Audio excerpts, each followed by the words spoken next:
Hello everybody. In this video we're going to talk a little bit about one of the reading passage types that you're going to be hit with on the SAT, and that would be the literature. And the way that we're going to be handling the literature passages is a little bit different than the way that we handle the more science-based and the humanities-based passages, and that is as follows. The things that we're going to be looking out for as we do our passage map, right? We read through a passage and we're just jotting little notes down on the side of what's kind of going on in each paragraph. Here's what we're going to be looking for now. I'm going to make a little list and then we're going to practice this with an actual passage. So number one, the first thing that we want to think about is what is, very basically, paragraph by paragraph, what's the plot / the action? What's happening, in other words? Now, in some cases, it may not really be pretty much anything. You might have a literary passage where it's just the author thinking about his feelings, about the price of coffee or whatever, something silly. Okay, so there's no real action going on, but you want to be looking out for that just in case that does appear. So think about what is happening in the story. All right, so that's the first thing. Number two, very importantly, and this really is the key difference between literature passages and the other types, that is the presence of the characters.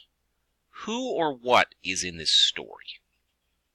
So we want to think about who is in the story, and also, extremely importantly, how do they relate to each other? So supposing we had more than one character in the story, how do they get along? Are they friends? Are they enemies? What way do these two or more characters view each other? This is really important. This is a lot of questions related to the literature passages will ask you about the relationship between the characters, how they feel about each other. So you really want to note that down as you're reading through. How is the author describing this particular character? How does this character interact with any other character? What clues can we get about their relationship, etc.?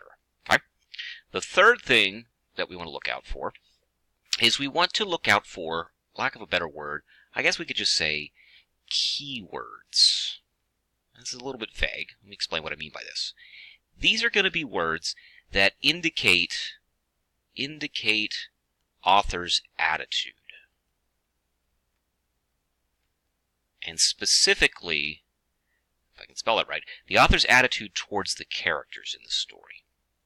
If you think about it, the words that we choose to use to describe someone or something is very often indicative of our attitude towards them, right? So if I use strongly negative words like disgusting, gross, hideous, etc., that would indicate to the reader that I felt pretty strongly negatively about whatever it was that I was talking about, right? Or if I'm using, on the flip side, if I'm using positive words like lovely, splendiferous, I think I just made that word up, but you get the idea, right? These kinds of words would indicate that I'm giving a thumbs up.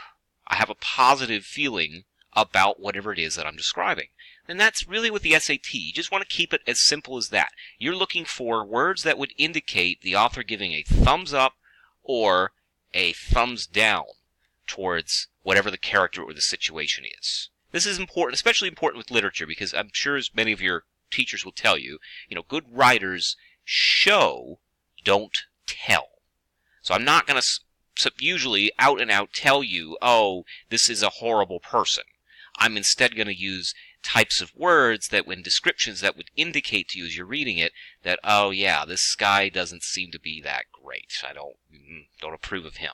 So we want to look out for those. Now, a subset of the keywords that we're looking for is, it's not just the attitude towards the characters, but it's also words that kind of indicate what's going on with the plot. And these are just standard boilerplate keywords. Hold on a second here. Let me scroll way down. Well, I'll squeeze them in over the side. These are words like this. Okay, you want to look for, always, whatever passage you're given. I tend to circle them physically with my pencil as I'm reading through a passage. But you want to look for, the key categories are going to be contrast words. Those are words that indicate something's happening and then there's a switch. We're jumping to something else. And those are words like but, or however, or what's another one? Sorry, I'm having a brain freeze for a minute. It'll come to me. We'll think of some more of those. But these are like the classic ones. But or however, right? So if I'm saying, oh, it was a wonderful day outside, but that would indicate, ooh, okay, so something negative is going to happen. I was describing a happy, lovely day, but okay, that's a flag that would indicate that the plot is taking a twist. Okay, so these are the contrast words. You always look out for those. The other ones you want to have are cause and effect. These are like the explaining words. Why something happened the way it did. And a very obvious one for this would be because, right? The man was infuriated because, his toast was burnt or whatever it might be. Okay, or in my case, because his 5-year-old,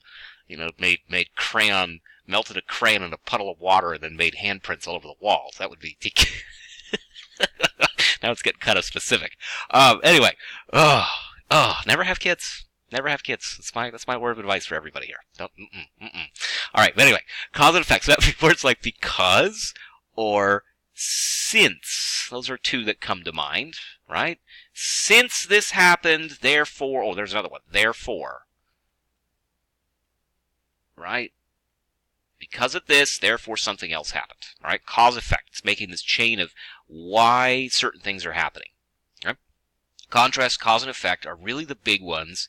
Other ones the last one would be more like I guess I could say example words.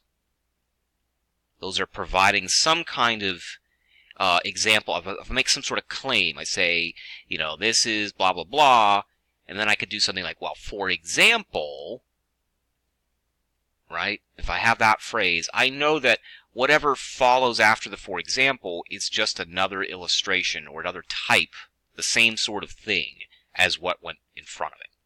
I know this is a little bit vague. We're gonna be applying some of this in the actual example passage, but I wanted to give that as a heads up. So this video is running a little bit long. We're gonna just wrap this one up, and then we're gonna jump into a specific passage example. So just a quick recap here. As we read through a literature passage, and there's always at least one on the SAT, here are the things that we want to do. We want to be looking for the plot or the action, what is actually happening in the passage, who are the characters, what relationship do they have with each other, what's the author's attitude towards these characters and situation, right? And we look for keywords for that. Strong positive or strong negative words.